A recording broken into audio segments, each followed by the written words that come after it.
Whoops.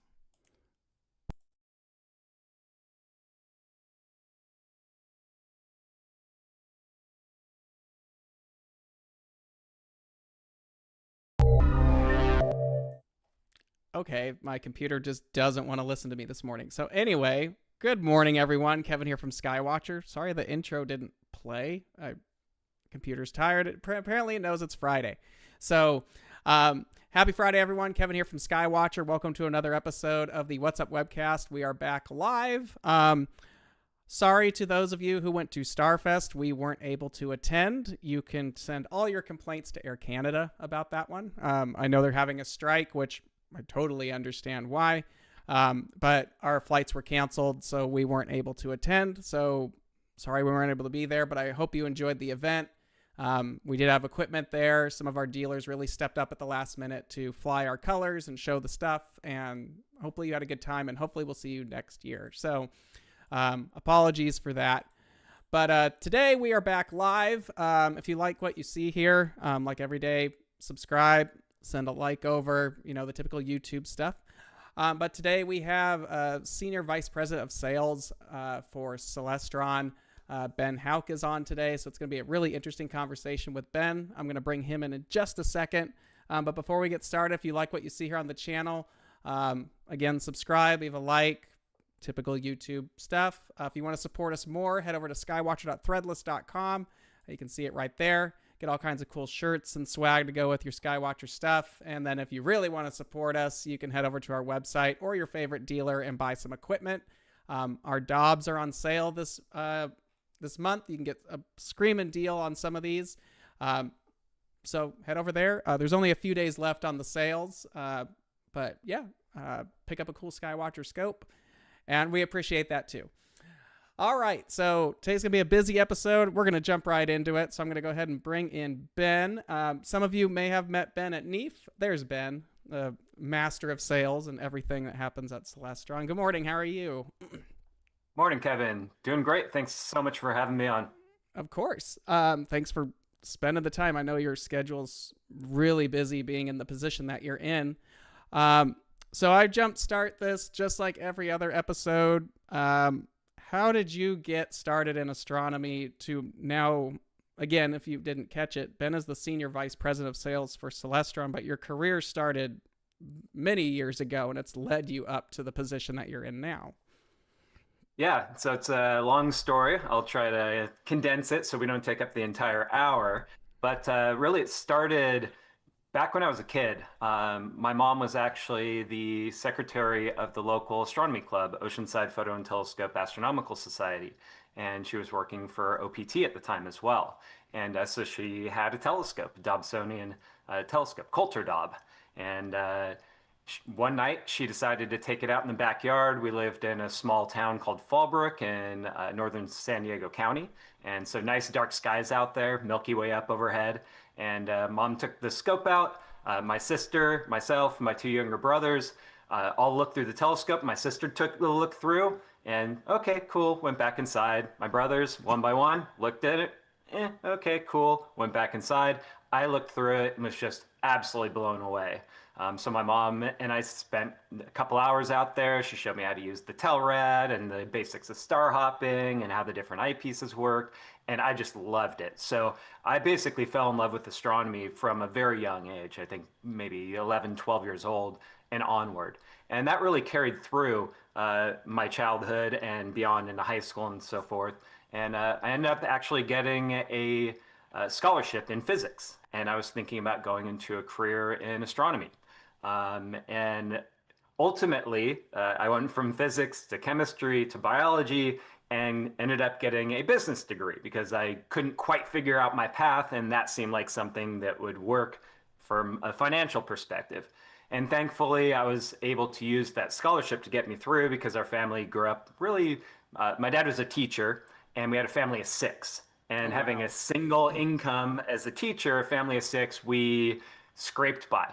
We got through it, had a loving family, but it was tough. So I was able to get through college with that scholarship, but I also had to work full time, 40 hours a week.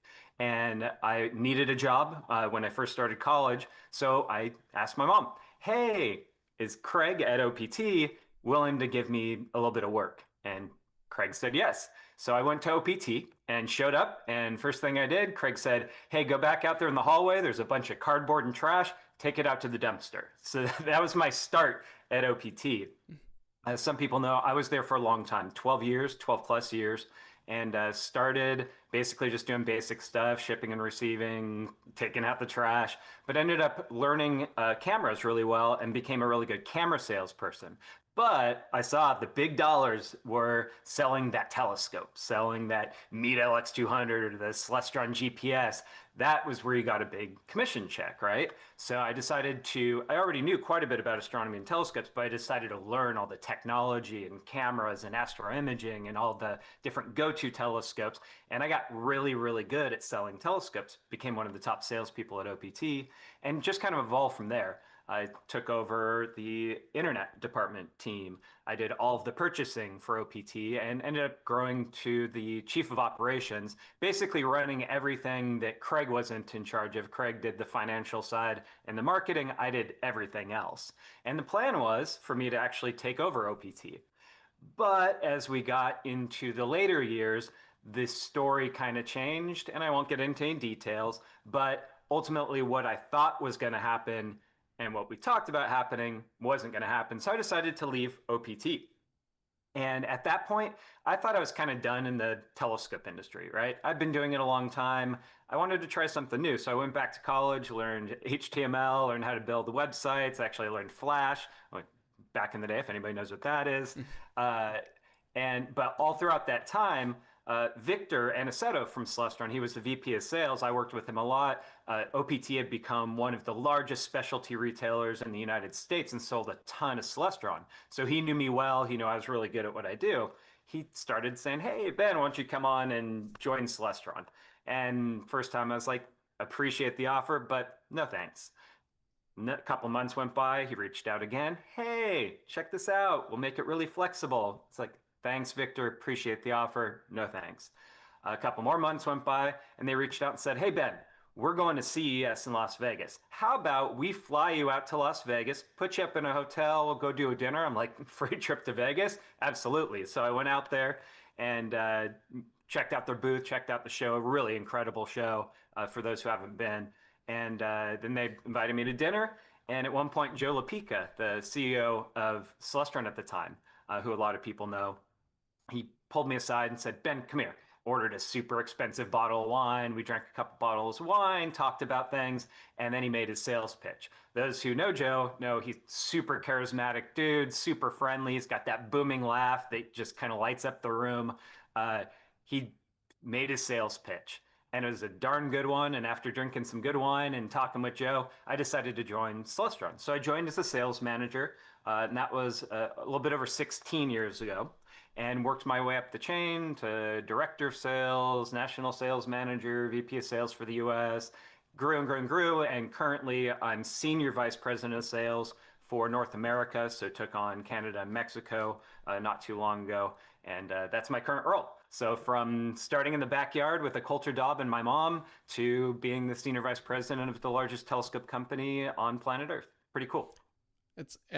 There's a lot of people, especially I think a lot of people that you and I both know, and many of you probably talk to through multiple companies now, originated from that OPT lineage, especially the time frame when you were there. Like we have Chris Hendren on our team. There's you, Larry Weatherly that used to work for Planewave. It's like there's a lot of big names that people might know that were all. Craig really brought up a lot of big players, including yourself in the industry. And it's really cool to see that. But as Ben has shown, and my career is the same way, you have to start kind of down in the go cut up this box area, and then it segues to wherever it takes you from there. So Ben's story was a really good example of if you persevere through a lot of it, starting small, you might end up somewhere bigger, but it takes a lot of time. So yeah, and if you look at the industry in general, I mean, you look at Scott Roberts at Explore Scientific, yep, at OPT, Mike Fowler, Eric Blackhurst. So many people have kind of emerged out of OPT and are now in leading positions out in the industry. So yeah, it's it's one thing that we see, even though, uh, the industry to us is big. Relatively, it's a fairly small industry as you Yes. look at the overall economic situation out there. Um, so the fact that we have a lot of people who cycle through different companies and work for different companies and open up their own companies after they spin out of another company, it's really interesting because there's all those networks and all those connections and all those Yes. relationships between the different companies and the different employees. It's a very incestuous industry because people do hop from company to company to company. There might be a better term for that, but that's how I've always heard it. Like I used to work for Lunt for a little bit, then I worked at Woodland Hills. Um, and yeah, you just jump through things. But as Ben knows, and as I was taught very early on from someone else who had been in the industry for a while, you always need to make sure that you are good to people because people know and find out everything because it's a very small little thing. But if you have a good reputation, that's like a rocket to sit on. Um, but so now that you've been in the industry for as long as you have, and you've been with Celestron for many years now, you've seen a lot of ups and downs with things. And right now, economically, things are a little strange. And I think a lot of us are, I know we've had meetings together. We're all trying to navigate kind of where things are going. So with what's happening now globally and here at home, where do you see the industry going, but also where do you see what's occurring in our economy right now affecting how we move forward? Yeah, there's the bigger like macro cycles that we all have to deal with that affect just about all industries. But then there's also some cycles that the astronomy industry goes through, which are independent of that as well. We have solar eclipses, which Yes. creates a boom and then a hangover. We had Mars close approach, boom, and then a hangover. We all remember the Mars hangover, where Yes. sales just went dead for 3, 4 months because everybody had front loaded their purchases in anticipation of this event. So yeah, it's very cyclical and it can get very difficult to manage. You have these big super cycles and then these micro cycles, and then you have events, external events that also occur, which can impact the industry. And obviously, a big topic of conversation now and very much in our industry is that of tariffs. Yes. And this is nothing new, but the most recent events have been very extreme. And they've caused a lot of chaos and volatility in our industry, across the industry. And it's not that this is the first time we've dealt with tariffs. We've had duties on products for a long, long period of time, Mm-hmm. going back many, many decades. A telescope that comes into the United States from China has an 8.5% effective tariff rate. That's been in place for a long time. Well, going back to Trump's first administration, and when I'm talking about Trump, Biden, Trump, whoever it is, yes, there is a level of politics to it, but we really want to just kind of set the politics aside and just really talk about the facts of this because these policies have facts behind them, they have numbers behind them, and they have effects behind them. So that's what I want to kind of focus on and not get into the political area Yeah. of this. So anybody But watching, we're not doing politics. We're just talking numbers here. So yeah, no politics. I separate my business and my politics at all times. So looking at the first Trump administration, he put through a number of tariffs under the Section 301 tariffs. And there was a couple rounds of tariffs. There was different tariff rates for different tariff products. And fortunately for the telescope HTS code, which is the code used when you're importing a product to yeah. determine what the duty rate, the tax rate is, telescopes were spared. We were all terrified we were going to get hit with some big number. They were spared. But binoculars got hit, spotting scopes got hit, microscopes got hit, a lot of telescope accessories got hit. And so we have products currently to this date that still have Section 301 tariffs, anywhere from 7.5% to 25%, stacked on top of the original duties. Well, the Biden administration didn't remove any of those, they just kept them in place. So both administrations, in essence, endorsed this tariff policy. And actually, the Biden administration extended certain tariffs. Thankfully, not on any of our products, but for solar and EVs and some other things, they actually extended them. Well, now we are in this Trump administration, and everybody knows what's been happening with the tariff war. And the tariffs, of course, we have currently a 30% tariff rate stacked on top of the 301 tariffs, stacked on top of the duties. And for a period of time, which I think everybody remembers, there was a existential crisis period where the tariff rate, the current tariff rate was 145% on goods coming in from China. Now, that basically shuts down the industry. During that period of time where it was 145%, and we actually paid 145% tariffs on some imports where we tried to stop the goods, but they went anyways. And then we ended up paying that tariff rate. So that was a very real thing. And we actually have some goods where we paid 145% tariff rate, which is insane. Mm-hmm. If that would have stuck, it would have decimated this industry. Fortunately, we had a pause on the 145% rate, but the 30% stayed in place. So if you look at right now, a good coming in from China, if it's a telescope, the effective rate on it is 38.5%. And as most people understand now that that's not paid for by China, that is paid for by the importer. Celestron pays that rate. So I pay on a $100 telescope $38.50 just to bring that product into the marketplace. Now, I wish that we were so darn profitable that we just absorb that and hold pat. But most people know who have been around this industry for a while, it's a challenging industry.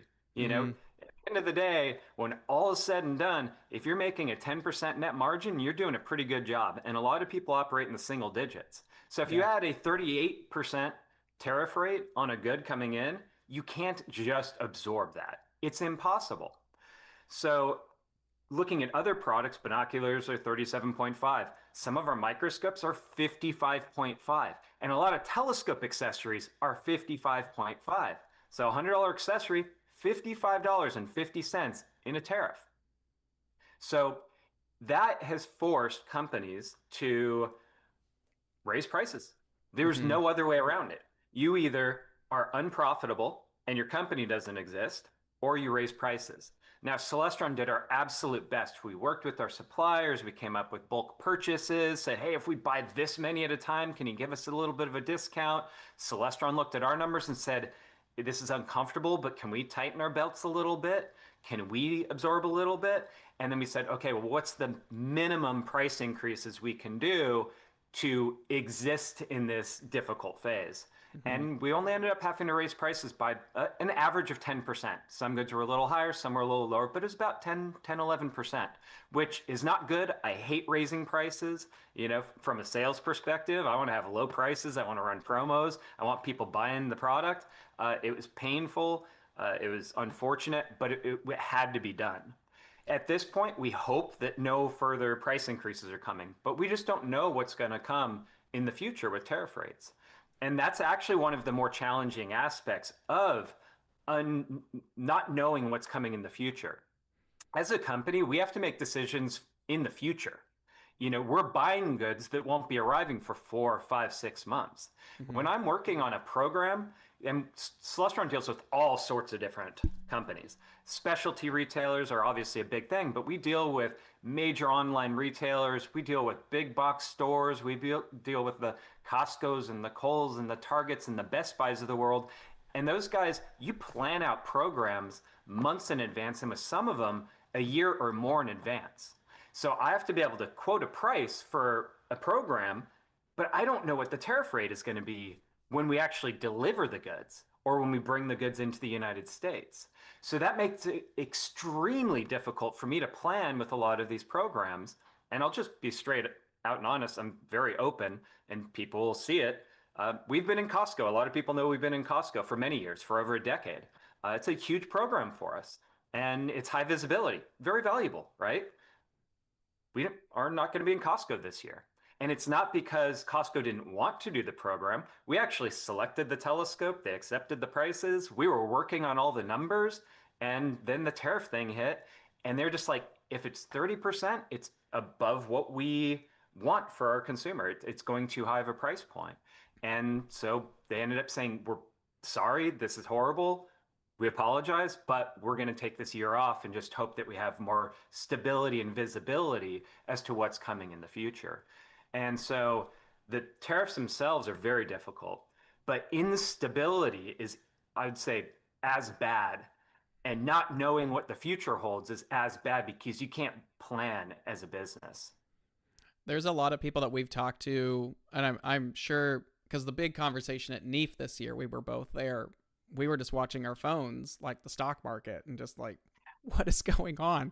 Like, people would ask, "Oh, when's the Heliostar out? How much is it?" It's like, I don't know. Like, it's gonna be a price here, and in 10 minutes, it's something else. So, it's hard when you have this moving goalpost. But then we've had it brought up here, and I've actually discussed it.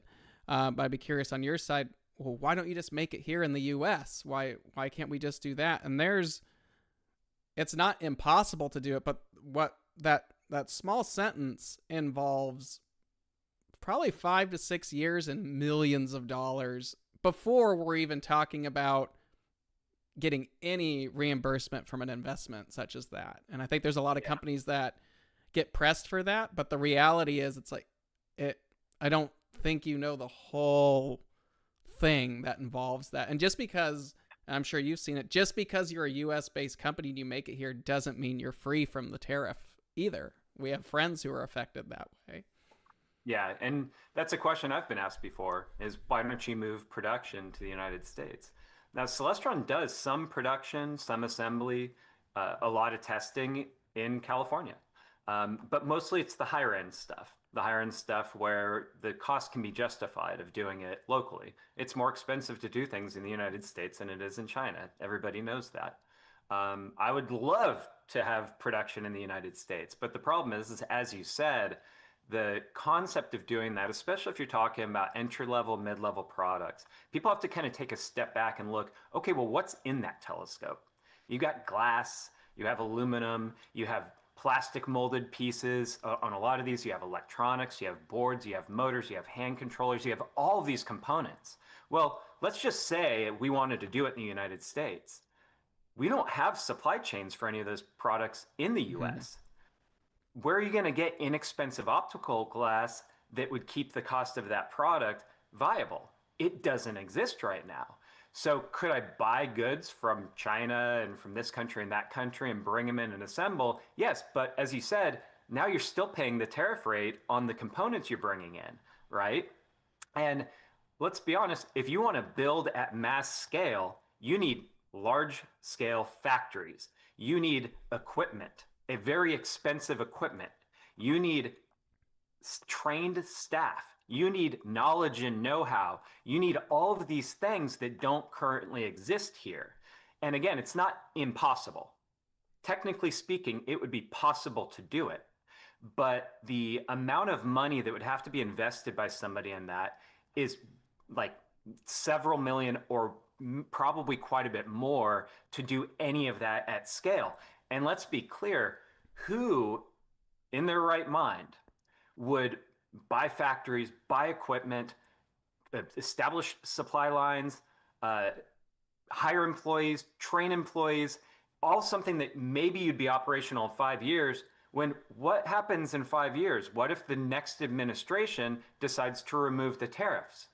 Now you have a factory in the United States that is nowhere close to cost competitive with somebody else bringing in the goods from China. You have essentially invested years of work and millions of dollars in a non-viable factory that ultimately you're going to shut down as soon as those tariffs go away. Nobody is going to make that investment. It's not going to happen. So as much as it's possible to build in the United States, it is not going to happen.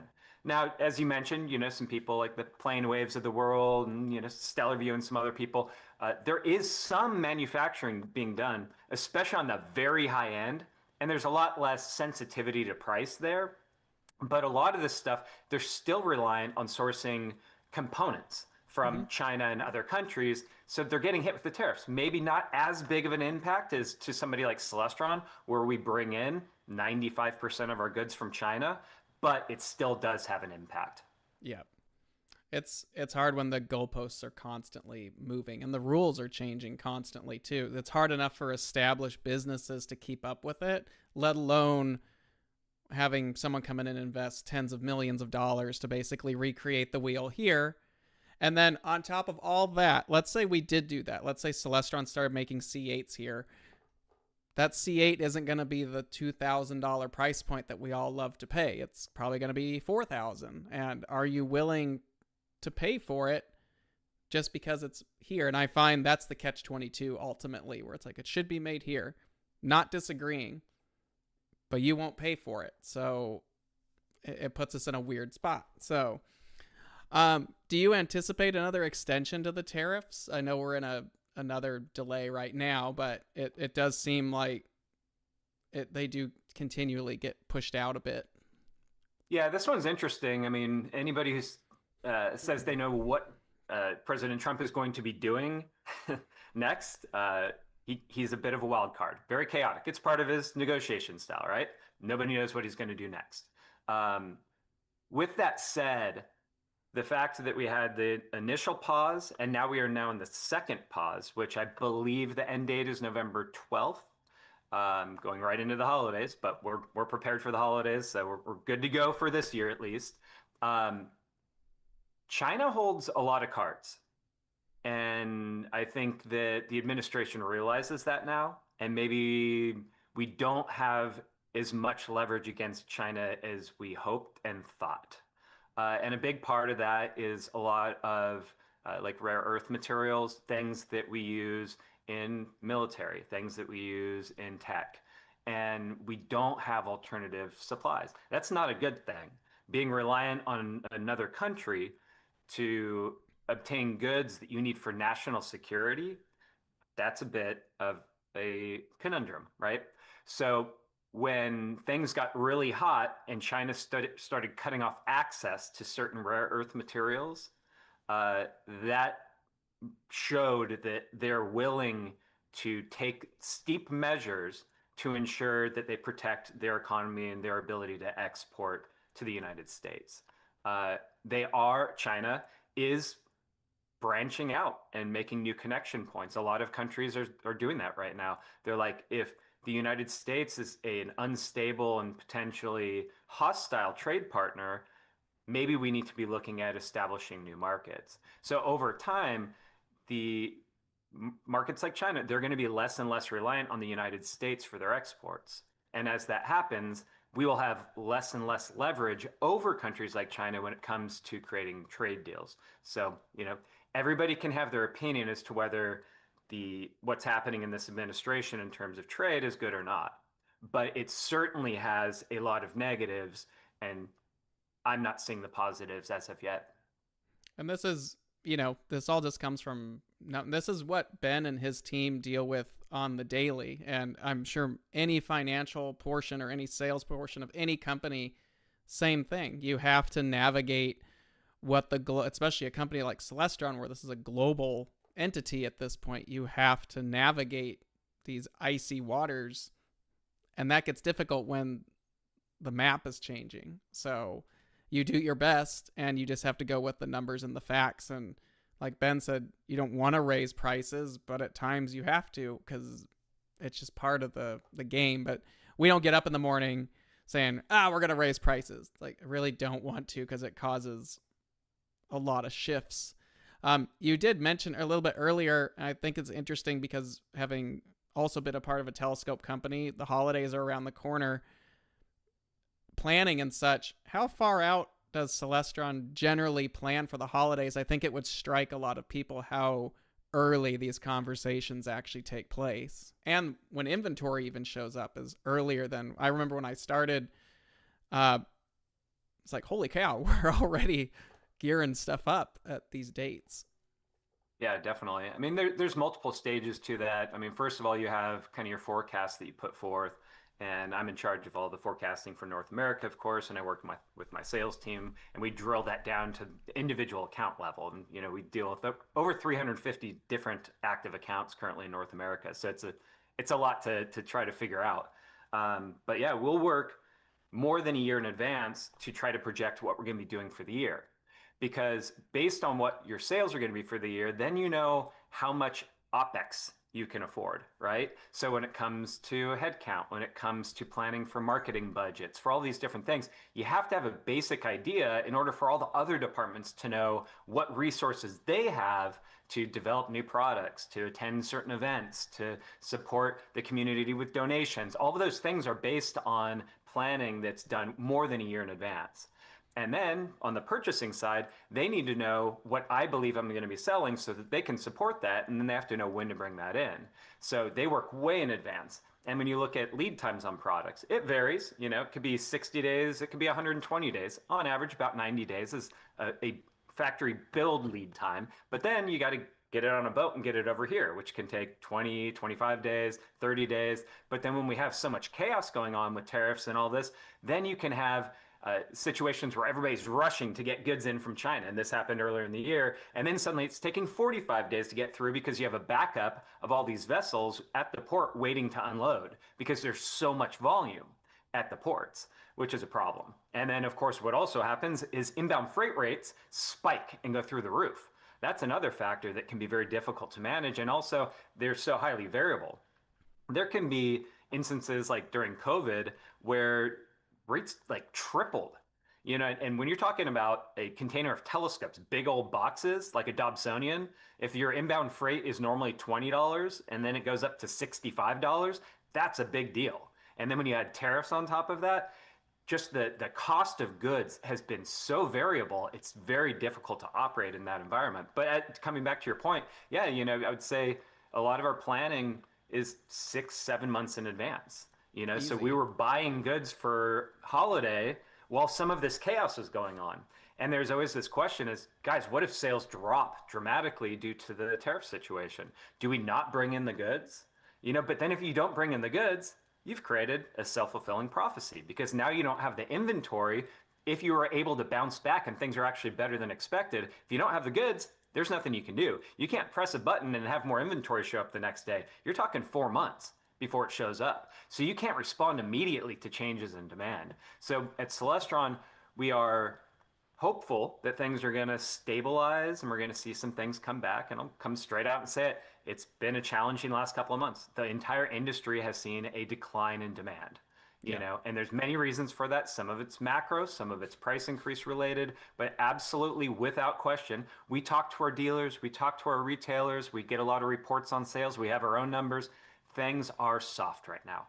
Yeah. The industry is hurting right now. And unfortunately, the people who feel that the worst, that it happens to first, are small mom and pop dealers. Like this industry thrives based on our small dealer base. Why? Because those are the people who are out there helping people learn what telescope to buy, how to use your system. If they have a problem, helping them through that. They are the front lines of the telescope industry is all these wonderful small retailers. They have expertise. They provide customer service. Look, you can buy a telescope on Amazon, but nobody's going to help you set it up. Nobody's going to help you through the buying process. But if you call one of these specialty retailers, they can help you. Like when I worked at OPT, I sold telescopes. I would spend 3 hours on the phone with somebody piecing together their entire thing. And then when they got it, I would spend time with them helping them set it up and go through the process. Like that level of support that the dealers provide is critical to this industry. Without that, it's very challenging for some of this really high-tech, high-knowledge type product to be sold and to be supported. So sadly, the small guys are the ones who suffer first. And we're seeing it right now. Some of the smaller retailers are having a very difficult time. And that's really hard to see. I came from the retail side. I came from the specialty side, from the service side. I know what that's like. I was there for 12 years, you know, and to see that, Celestron's doing our best to support our dealers. We're doing everything we can to support our dealers. And I hope our dealers are seeing that, you know, we're trying to communicate about what's going on in the marketplace. But Celestron believes in our dealers and we're here to support our dealers because they're the lifeblood of this industry. Yeah. No, it's a really complex and, you know, I've seen a lot of things. You really walk a razor's edge doing what you do. But with that being said, the fun stuff of your job, this question kind of hits on it. Does Celestron have any new products on the horizon? And then the second part is, what kind of influence do dealers and consumers have on the direction of product development? So let's go with the second part first. A lot. Dealers give us a lot of feedback on our products. They give us feedback on what's doing well from competing products, on what they're seeing trend to. So definitely a lot. We also listen to our customers, whether it's feedback we get when we go to NEAF. People love coming up and telling us about what they think we should be doing next, what we should change. We listen to that. We take that back and we make sure that all of that feedback ends up going into the products. It can take time for that. Product Yes. development is not a 2 week thing. I mean, it's a multi-year process, and we'll be talking a little bit about Origin later and about how long of a process it can be to bring a new product to market. So it can take years for some of that feedback to get into the new products, but absolutely, without question, we listen to our dealers, we listen to our customers, and we do respond to that and try to, build that into our future products. In terms of what's coming in the future, can't talk a whole lot about that, but I can say that there are some things in development. As we talk about Origin here in a little bit, we've been very clear from the start that Origin as it is today will evolve over time. We said that from day one. And I can say that sensors evolve all the time. And we believe the sensor in Origin does a great job. And I think people's photos and experiences with it can attest to that. But are there better sensors out there in the marketplace currently? Yes, there are. Is it highly likely that Celestron's been working on something for quite a while? Yep, absolutely. When that does occur, will there be an upgrade path for all of our awesome Origin users out there? Absolutely. Because we don't want Origin to be a buy it once and 5 years from now you have an outdated product. We're constantly going to be creating upgrade paths. We're constantly going to be coming out with new things, like we came out with the new EQ wedge and with the ability to guide with it, with our StarSense Auto Guider, right? So we're bringing new abilities, new technologies to it, and that's never going to end. So I would say I can't give a timeline, but expect something in the relatively near future with Origin. Outside of that, yeah, we've got some new cool things coming. Skywatcher has a lot of new stuff that they're taking a look at. So yeah, expect some new products here over the coming months. Yeah, NEAF should be interesting next year. We'll see what everything, because a lot of things also we have right about now is when we start wondering what's going to be announced at NEAF next year. This is, yeah, usually end of summer, early fall, because this is about the time we start talking about, okay, if this one arrives, we can get the shipments in by this point, and it all becomes this, how do you land this plane on that time? And those conversations are having right now. So if you're going to be at NEAF next year, I'll let you know. It's probably going to be pretty interesting. I don't have visibility to Celestron stuff, but I'm always eager to see what their team's going to come out with. They have a lot of good people over there. Holy cow, there's like a ton of questions sitting here. Where did we leave off? I don't know if you can answer this one or not. What's the best-selling Celestron product currently? I can't answer it in terms of revenue, and this might surprise some people. It's the Nexstar 8 SE. That product has been around for a very long time, but it's just tried and true. It does what it's supposed to do, and it does it very well. And it's a relatively affordable way for somebody to get into a good size aperture, 8-inch Schmidt Mm-hmm. Cassegrain, fully computerized, fully motorized. And it surprisingly continues to be our top seller for many, many years. So Yeah, yeah, the that's your 6 number and one 8 seller. SE are probably my two most recommended scopes. Like, I want a telescope and I've got this much. The 6 or 8 is really kind of that sweet spot if you want to get serious, like right off the bat. Uh, let's see. Oh, here's an interesting one that you might want to elaborate. What effects have seen from OPT and Orion going out of business? Uh, it's always challenging when a large specialty retailer goes under. Watching what happened with OPT for me was pretty painful.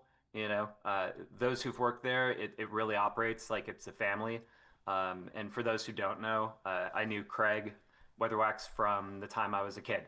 We used to go to OPT for a Christmas party, and Craig would have presents under the tree for all of us. So, like, I really saw Craig as like a second father. So when Craig decided to get out of the business, and then we saw, I don't want to be say anything overly negative, but we saw kind of OPT not going in the right direction and making some decisions that we didn't there's a think were right. shift, major visible shift. So Yeah, the OPT that I helped to build with Craig was no longer the OPT that we saw, and they tried some things that didn't work. But anytime you have a large specialty retailer that does millions of dollars in sales with your product go away, that doesn't necessarily mean that's all going to get picked up somewhere else. There's always a bit of a loss there. We see that every time. Some other specialty retailers will see that void and they'll move into it. And a couple of ours, especially in the Southern California market, did see that opportunity and stepped into it. We saw growth and continued growth. We're still seeing some accounts coming up as a result of OPT going away. But it does hurt. Every single time you have a big specialty retailer go under, it hurts the industry as a whole. Orion, mixed feelings there. I will be careful with my wording, but this industry over many decades has seen a larger than expected number of lawsuits. And the lawsuits, whether you believe they have merit or not, and I'll just say straight out, some of them do not have merit. Lawsuits have been used in this industry as a way to attack other companies when they're having trouble competing. It happens. I won't say which ones were that and which ones were not. I can't get into any details there. But I will say that Orion went away as a result of multiple lawsuits over the years, indirectly and directly. And so Orion was my account when I first joined on with Celestron. I flew in there. I made friends with a lot of the people there. They had some amazing staff. Some of the staff members now work for Celestron. I always liked selling their products. But at the end of the day, that one doesn't hurt as much because I feel like at the end, there was a lot of harm done there. And I think the effects of that are still being felt in the industry. Orion sold probably more Dobsonians than anybody else. I'm pretty sure that that's well known. I got my start with a Orion telescope. Actually, my first two serious scopes were Orions. Yeah. And I think Orion was a great company for a long time. I just think that they changed at a certain point under certain leadership, and they took on a new approach. And that new approach, I think a lot of people in the industry did not like the way that they were approaching it. But yeah, so you're going to see, we saw an uptick in Dobsonian sales from Celestron's side. And I know Skywatcher saw an uptick in Dobsonian sales. So some of that will benefit certain companies. But for me, competition is something that I think is very important. Celestron's the largest telescope brand in the world and then in North America, but we want competition. We don't want to be the only ones standing out there. Competition drives everybody to innovate, to come out with great new products, to keep prices down, to keep service up. And so Meade being gone now, Orion being gone now, Coronado being gone, it's not good for the industry. And when other companies are tied up in lawsuits and they're having to spend millions and millions of dollars just defending themselves in court, as opposed to spending that money innovating and coming out with new products for consumers, that hurts the entire industry. That hurts the individual amateur astronomer. So to me, the OPT one was very painful to see. The Orion one, not as much. I've always seen the industry as a bit like sitting down with your family and playing like Monopoly or Uno or insert whatever game it is. We take pot shots at each other, but at the end of the day, a lot of us are really good friends and we have a lot of respect for each other. Like Celestron's a competitor to Skywatcher.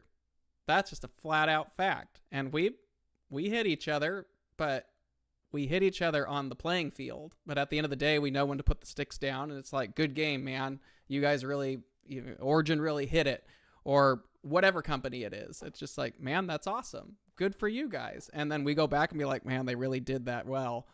what are we going to do about it? And that's what sharpens that spear, and you get back in the game. It's like a game of hockey. You get beat up a little bit, but you get back in there. But at the end of the game, you're always cordial. You're always professional. And for those who are not, that's not a good way to be playing it. You're just, it's a gentleman's game. And if you're not going to be a gentleman at this, you're not going to be professional.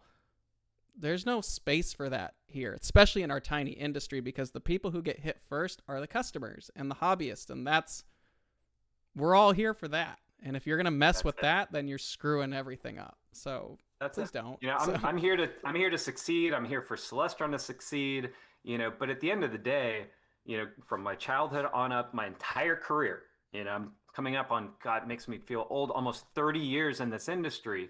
This is part of my life. Like, I love this industry. Just like you said, I've got friends throughout the industry. We've made so many bonds, even people we compete directly with. We respect them. We like them. We go to NEAF. We go out and have some drinks with them and hang out. Like, that's awesome. Like, it's a tight-knit community. So when you do have an actor come in and kind of tear that apart, tear that fabric apart, yeah, it's very harmful to what we need is unity. And this is a small industry, right? Like, I feel like we can all succeed together, or we can have people come in and disrupt, and then people are going to start to fail. We've even had customers on calls, and people get upset. We all get upset. But we have customers being like, I'm just going to return this and go get a stellar view.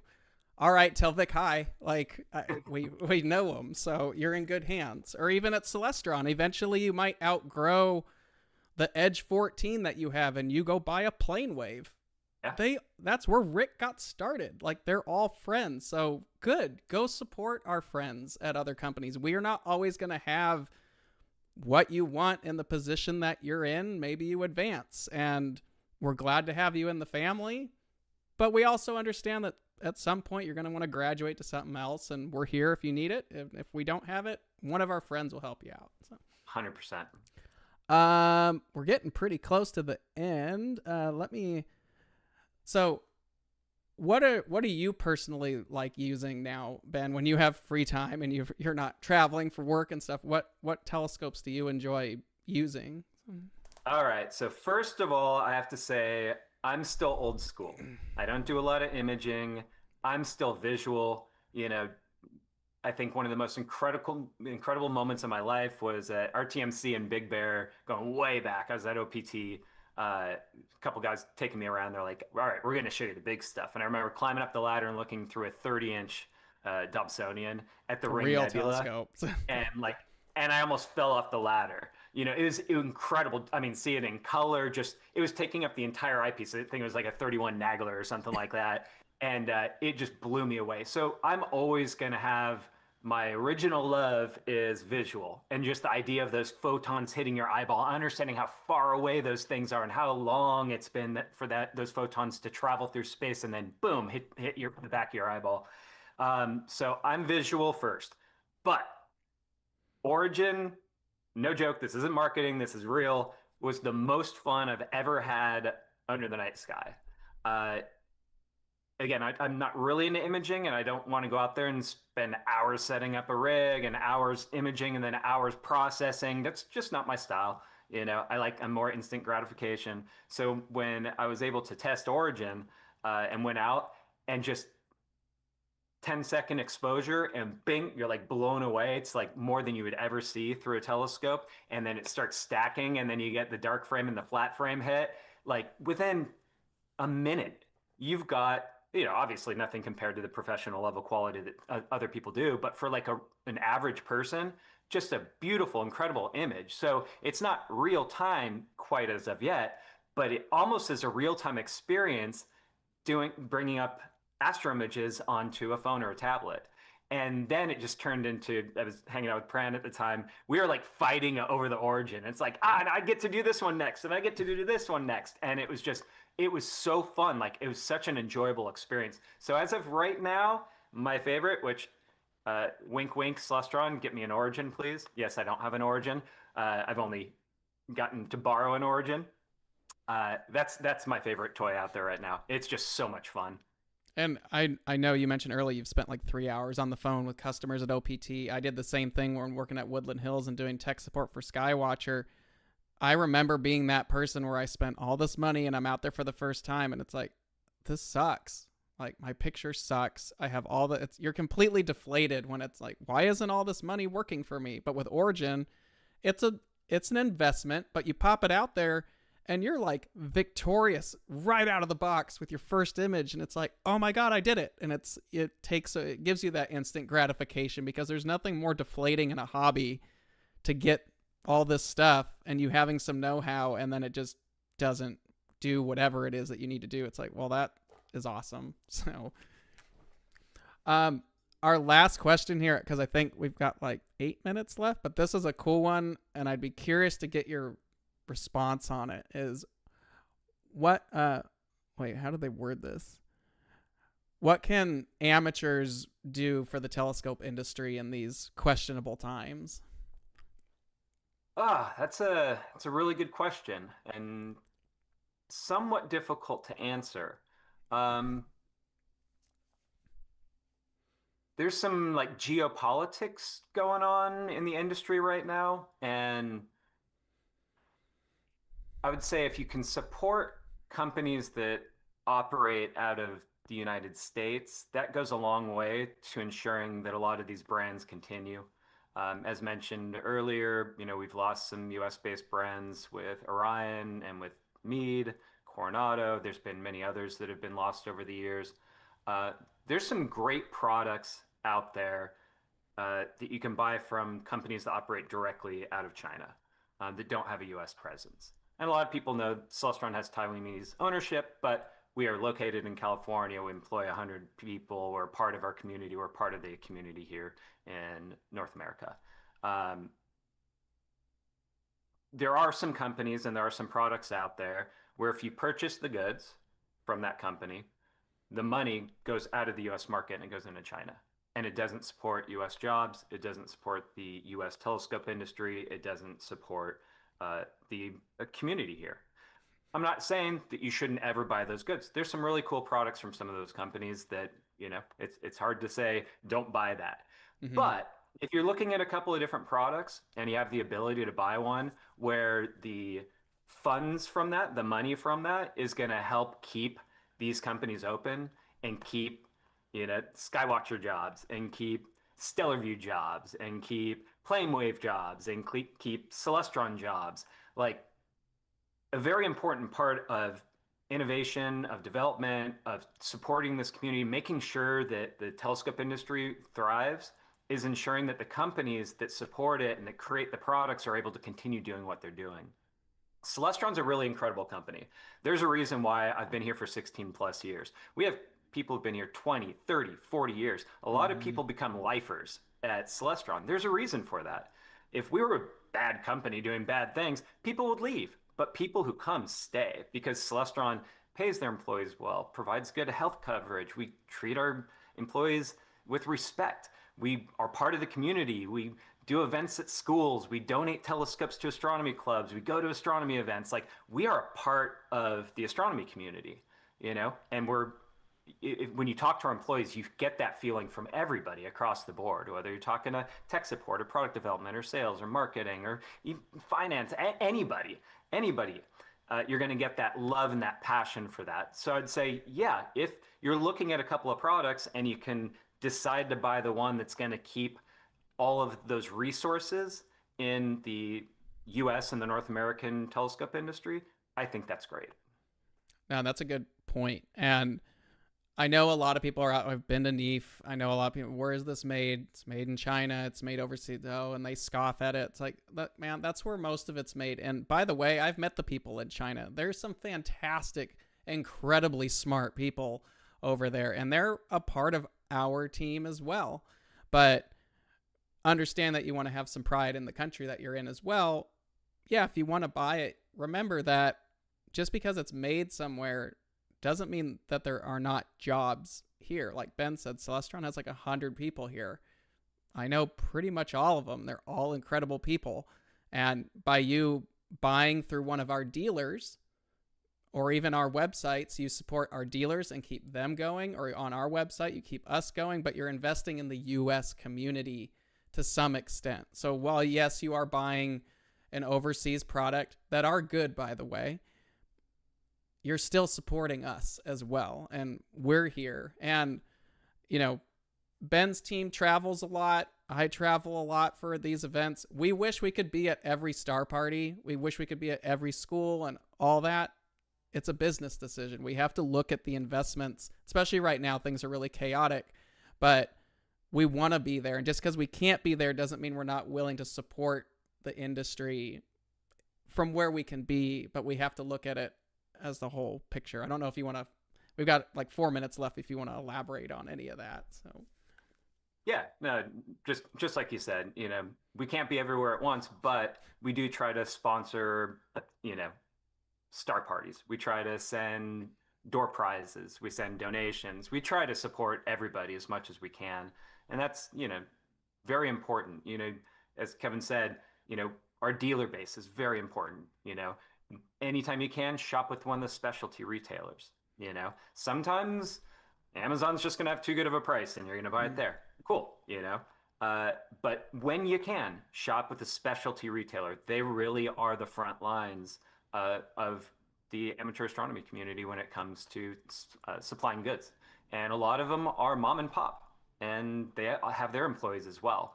And I know many of them, and they're wonderful people. So when you can, buy from specialty. If you can, buy from US-based companies.